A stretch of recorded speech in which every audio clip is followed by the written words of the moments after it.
Today we are going to start with obstetric lecture, and as we had discussed in last lecture about normal pregnancy, changes during pregnancy, and physiological and anatomical changes, or how organs get ready for increasing size of uterus and other things that we had seen in physiology.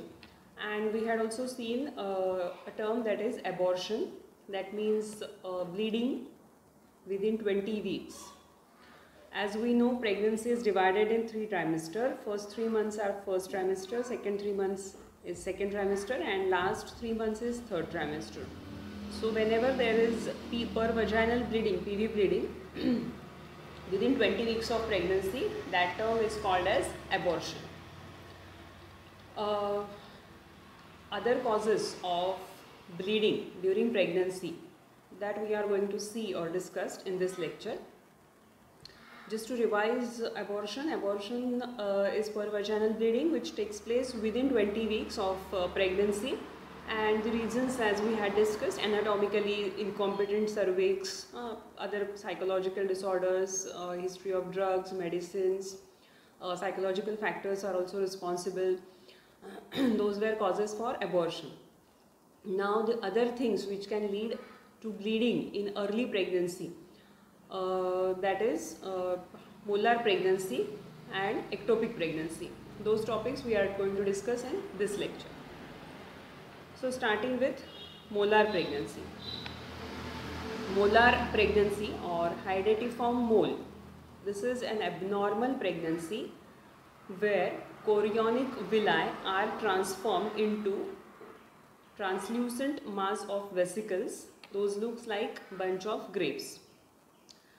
Now chorionic villi means whenever there is a zygote formation, embryonic cells, early embryonic cells, those are developed from this chorionic villi. So a chorionic villi is basic structure of embryo from which embryo starts to develop. So these chorionic villi are transformed into translucent vesicle. Instead of forming embryo, these cells are transformed into vesicles. So there is no development of embryo or fetus in that pregnancy, but there is formation of small vesicles. Those looks like bunch of grapes. So this is an abnormal condition. Instead of development of fetus, there is formation of these vesicles. So molar pregnancy or hydatiform mole, in this condition there is abnormal transformation of chorionic villi into translucent vesicles. Instead of growth of fetus, there is formation of vesicles. So this is molar pregnancy or hydatiform mole. There are 2 types of this molar pregnancy: complete molar pregnancy and incomplete molar pregnancy. In complete molar pregnancy, there is complete transformation of this chorionic villi into vesicles. And in incomplete molar pregnancy, there is partial transformation of chorionic villi into vesicles. So there are 2 types, complete and incomplete. Now pathological changes during this molar pregnancy. There is transformation of chorionic villi to the vesicles. These vesicles are like bunch of grapes. They are pearly white in color. They contain a watery fluid. They are translucent. And these vesicles show the changes like proliferation, that is from one vesicle, thousands of vesicles forms. This show inflammation. It causes inflammation of surrounding organ. This vesicles also changes that leads to degeneration and necrosis of surrounding tissue, and in rare condition this shows carcinomatous change, or it leads to carcinoma. So pathologically it shows proliferation, inflammation, degeneration, necrosis, and ultimately cancer or carcinoma. So that is pathological changes. And because of proliferation or increase in number of vesicles, uterine size is increased, uterus is large, so it is false pregnancy. That means there is growth of vesicles in uterus instead of baby, but it looks like fetus is growing in uterus, so it is false pregnancy. Now clinical features are patient will complain of there is period of amenorrhea, that means there is absence of menses because there is pregnancy, there is formation of zygote, chorionic villi are there, but there is no fetus development. So patient will complain of period of amenorrhea, absence of menses for 2 to 3 months. Next, there will be nausea, vomiting, because as we know, chorionic villi, those tissues, basic tissues of embryo, secretes the hormone HCG. HCG means human chronic gonadotropin hormone. This hormone is responsible for actually nausea and vomiting in early pregnancy, and this hormone is also responsible for urine pregnancy test which comes positive in early pregnancy. This is because of this HCG hormone, and this hormone is released from chorionic villi. So as there is presence of chorionic villi, this chorionic villi leads to formation of HCG. So patient have a very early signs of nausea and vomiting. We call it as morning sickness.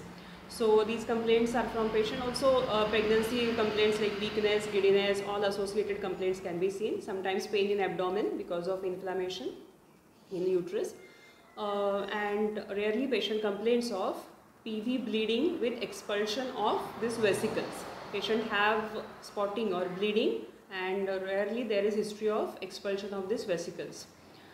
Now these are the symptoms from patient. On examination, signs are general signs usually normal. If there is heavy bleeding, we can see the signs of anemia, signs of shock, general findings, and per abdomen there is abnormal increase in size of uterus. Uterus is not actually proportionate to the weeks as expected, because there is no fetus, and there is abnormal growth of the uterus because there is proliferation or increase in size of that vesicle. So there is abnormal increase in the uterine height.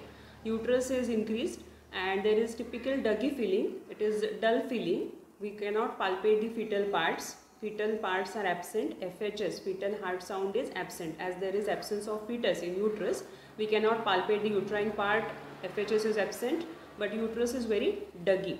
And PSPV examination, sometimes we can see the bleeding along with some vesicles. Investigation part is important, is we have to do all the routine investigation, hemogram and UPT, urine pregnancy test, and there is particular test for this molar pregnancy is assessment of HCG level. It is more than 5 million international unit per liter. So it is gross increase in this hormone level. That's suggestive of there is abnormality in pregnancy, and we can confirm the diagnosis by doing USG, ultrasonography. In USG we find snowstorm appearance, like a snowstorm. These moles are seen in the uterus. So by that we can conclude the diagnosis, that is, it is molar pregnancy. As there is no baby, it is not safe to carry out this pregnancy. So we have to remove this pregnancy, and the method to terminate this pregnancy is suction evacuation.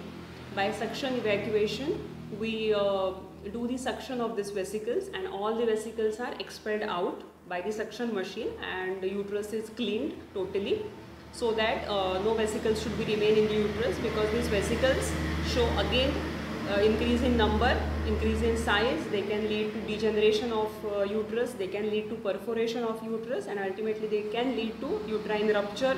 Rarely may, sometimes vesicles remain in the uterus and may lead to choriocarcinoma, that is cancer of this chorionic tissue. So we have to remove all the vesicles by proper suction of uterus. Uterus is explored properly, and after that hormonal treatment is given to that female for 3 to 6 months, and next pregnancy is advised. So that is about molar pregnancy. It is a type of abnormal pregnancy where chorionic villi transform into vesicles, that shows early PV bleeding with expulsion of vesicles. There is absence of uterus, pregnancy should not be continued. Now in previous session we seen about molar pregnancy or hydatiform mole. Now in this session we will see next cause of bleeding in early pregnancy, that is ectopic pregnancy or ectopic condition. Ectopic, that means the presence elsewhere from the normal site. That term is called as ectopic. In obstetric we have a term that is ectopic pregnancy. That means pregnancy which occurs outside the uterus. That pregnancy is called as ectopic pregnancy. Now types of ectopic pregnancy are tubal pregnancy, ovarian pregnancy, angular pregnancy, cervical pregnancy, So these are the sites elsewhere from the uterus, other from the uterus. Normally pregnancy develops in uterus, but whenever the development of pregnancy outside the uterine cavity, that term is ectopic pregnancy. Common site for ectopic pregnancy is tubes, fallopian tubes, because implantation of ovum and sperm takes place in the fallopian tube. So zygote formation is initially at the fallopian tube. So whenever there is delayed in transportation or any obstruction in fallopian tube, that leads to development or growth of pregnancy in tubes. So it is very common site. So ectopic pregnancy is commonly seen in fallopian tubes. So tubal pregnancy is common site. Other site are ovarian, cervical, angular, as I told, but tubal site is very common. In fallopian tube also there are parts of fallopian tube: infundibulum, ampulla, isthmus. So commonly ectopic pregnancy grows at the isthmus part of fallopian tube. So this is about ectopic pregnancy, that is pregnancy outside the uterine cavity. Normal site is fallopian tube, isthmus is the common part. Now causes of ectopic pregnancy. As we know, ectopic pregnancy is not a normal condition. It is not commonly seen in every female. In some female it is seen because some factors are family history basically. Secondly, early transportation or delayed transportation of zygote. Third thing is infective causes like tuberculosis, tubercular salpingitis. Because of that there is obstructions in fallopian tube. So the transportation of the zygote from tube to uterus is not possible.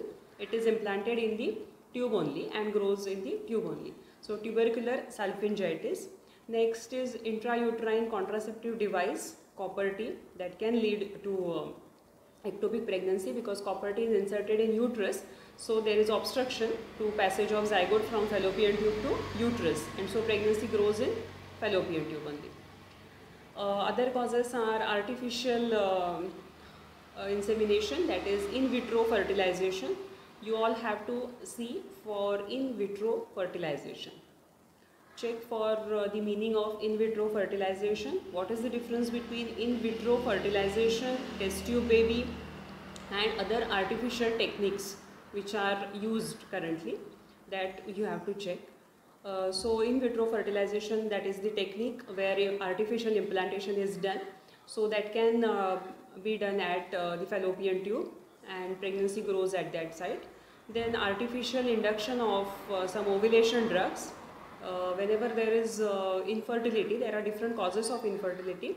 In that also there are some causes where there is improper maturation of ovum.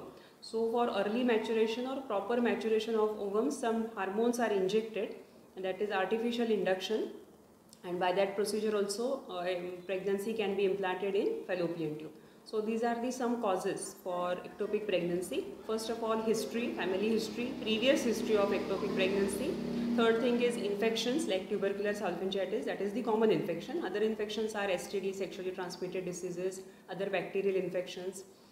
Next is in vitro fertilization and artificial techniques for infertility. These are some causes which can lead to ectopic pregnancy. Now, pathology of ectopic pregnancy. This pregnancy is combination of ovum sperm that leads to zygote formation and that forms the embryo. Now these all things takes place in fallopian tube and then it is implanted in uterus in normal females, but in ectopic pregnancy ovum and sperm is combined and zygote is formed and it is implanted in the fallopian tube. Fallopian tube lumen is like 1 to 2 centimeter. It is very small tube. But the zygote is implanted in the tube. There is formation of embryonic sac and embryo starts to develop in that tube. But it is not possible for embryo to grow in the tube. Its lumen is very small. So ultimately that tubes will be ruptured. And when tubes are ruptured, there is heavy bleeding. And this bleeding gets collected in the peritoneum, that called as hemoperitoneum. This is acute abdomen condition. We have to do immediate surgery for that. In some females, this pregnancy or the zygote is dead. It remains in the fallopian tube for some months and it remains as a mole, and that mole remains in the fallopian tube and as it is. There are no signs and symptoms from patient, but that can cause infection to tube and further complication. So pathologically either tubal rupture is seen, tubes may be enlarged in size and ultimately ruptures. Second thing is pregnancy is dead, or that fetus is dead, remains in the mole and remains for some months like that only.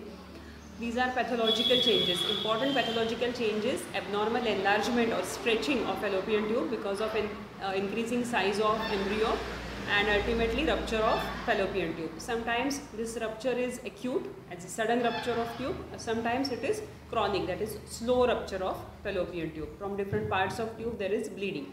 So acute and chronic, these are two types of ectopic pregnancy. So now first we will discuss acute ectopic pregnancy. Acute ectopic pregnancy, there is ectopic pregnancy, that is growth of fetus in fallopian tube, and patient complains of sudden pain in her abdomen, particularly at iliac fossa, because fallopian tubes are situated at iliac fossa. So patient will complain of pain in abdomen, lower abdomen. With this pain, patient may have nausea, vomiting, severe nausea and vomiting. There is PV bleeding, per vaginal bleeding, which is usually bright red color because this is acute condition. And patient usually have severe pain. Her abdominal size is enlarged. Abdomen is enlarged because tubes are ruptured. There is bleeding. That blood is collected in the abdominal cavity. That causes abnormal enlargement of abdomen. On examination, signs are usually these patients are in shock. Her BP is totally dropped. Pulse rate is very increased. So there is tachycardia, hypotension. Patient is completely in gasping condition because hemoperitoneum has been developed. So oxygen level is decreased and we have to treat her as acute abdomen condition. On examination, per abdomen there is enlargement, undue enlargement, large abdomen of abdomen, large size abdomen. There is shifting dullness. Whenever there is fluid collection in abdomen, there we find shifting dullness. You have to see how we check shifting dullness. The examination or how we find shifting dullness, that you have to check. Whenever there is abnormal water collection or fluid collection, like in ascites or any condition, there is shifting dullness. Next is there is fluid thrill. You also have to go for fluid thrill. What is fluid thrill? So presence of shifting dullness, presence of fluid thrill, pain in abdomen, particularly at iliac fossa. All these signs are suggestive of ectopic pregnancy. And of course there is period of amenorrhea. She will give history of there is amenorrhea. All these things are suggestive of ectopic pregnancy. One important sign is there for ectopic pregnancy. That sign is called as Cullen's sign, C-U-L-L-E-N-S, Cullen's sign. There is bluish or blackish ecchymosis around the umbilical region. This sign is ultimately leading to ectopic pregnancy. We should not do PSPV examination because it is a very ectopic and very gasping condition. If at all we do the PS examination, we can see the bleeding, sometimes tissues at the per vaginal examination. Investigation part, as this is acute condition, we have to do all the basic investigations, hemogram, urine test and USG, ultrasonography. And in that we know the exact location of the perforation. We can see the amount of collection of blood in the abdomen. After that, immediate surgical treatment is advised, and this surgical treatment includes exploration of peritoneal cavity along with removal of that ruptured fallopian tube. Okay, we have to remove that tube because this tube cannot be reconstructed. This is ruptured completely, so we have to remove that tube on that particular site. So this is surgical treatment for acute condition. Now for chronic ectopic pregnancy, patient will give history of, there is period of amenorrhea, there is dull pain in her abdomen, particularly at iliac fossa, and nausea, vomiting, history of spotting or bleeding with passage of tissue or without passage of tissue. On examination we can find signs of anemia, as there is history of bleeding. She is anemic.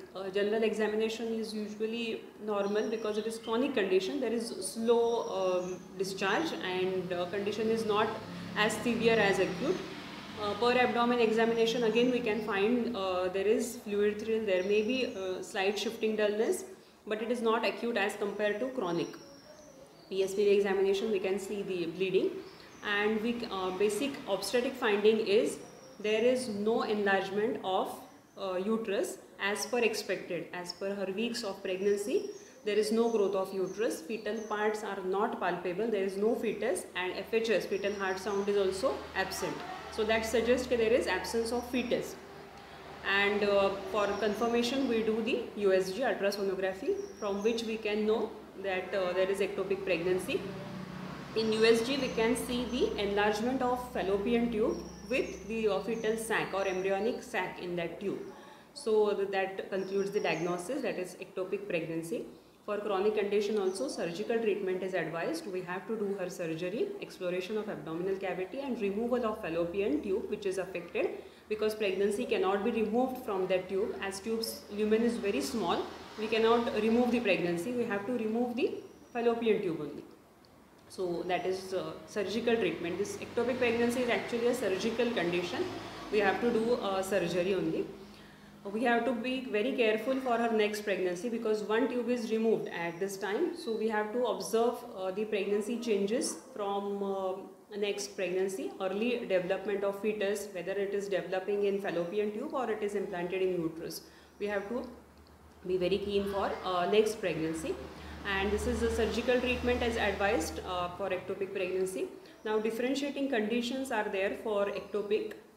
This condition, ectopic condition, is very similar to appendicitis, renal colic, acute abdomen, gastric ulcer perforation, pancreatitis. So all these conditions are usually misleading to ectopic pregnancy, because the pain, the other abdominal conditions are same in this surgical condition. Differentiating factor is, as I told, there is Cullen sign, bluish ecchymosis. Second differentiating factor is period of amenorrhea. She will give history of there is absence of menses. This will not be seen in renal colic or perforation of ulcer or appendicitis. We cannot see the absence of menstruation. So differentiating point is absence of menstruation, Cullen sign, and pervaginal bleeding. From this we can differentiate the ectopic condition from other condition, because early diagnosis of ectopic pregnancy is very important. As we diagnose this condition at early stage, we can save the life of patient, because if hemoperitoneum is developed, if there is collection of blood in the peritoneum, it is very difficult to remove all the things and to save patient. So early diagnosis is important. Usually ectopic condition is acute condition, chronic is very rare. So early diagnosis, early treatment, early investigations during obstetric is advised for development of fetus. So whenever there is ANC patient, antenatal care patient is given for you, you have to do her routine investigations as well as USG, whether the location of fetus is in normal uterine cavity or whether it is not seen in uterine cavity, it is elsewhere implanted. We have to be very keen about that, because when ectopic is developed, there is nothing can be done without removal of that ectopic or affected tubes. So we have to be very careful for treatment of ectopic as well as diagnosis of ectopic. So now in this session we had seen molar pregnancy and ectopic pregnancy. Molar pregnancy is, we had discussed, there is formation of vesicles. We have to remove that vesicles by surgical method. Again, a fetus is not there, so that is also fatal condition. Ectopic pregnancy, there is no development of fetus because it is not developed in the fallopian tube. It cannot be developed or it cannot be grown at a fallopian tube. So there is also absence of fetus. Both these conditions are usually treated by surgery because there are limitations. For life saving of patient, we have to do some surgical procedures, but we can keep her on homeopathic treatment for next pregnancy. So these are the two terms which are bleeding in early pregnancy. These conditions are usually seen up to 4 to 5 months of pregnancy or first to second trimester of pregnancy. So abortion, ectopic pregnancy and molar pregnancy. These are the three conditions which leads to PV bleeding in early pregnancy. After this duration or after the second trimester, whenever there is bleeding during pregnancy, that we called as labor, preterm labor or premature labor, and before second term we called it as abortion. Usually it is abortion, sometimes it is molar pregnancy and ectopic pregnancy. So these three sessions were the causing PV bleeding in early pregnancy. So that is molar pregnancy and ectopic pregnancy. Both are abnormal pregnancy leading to bleeding in pregnancy duration.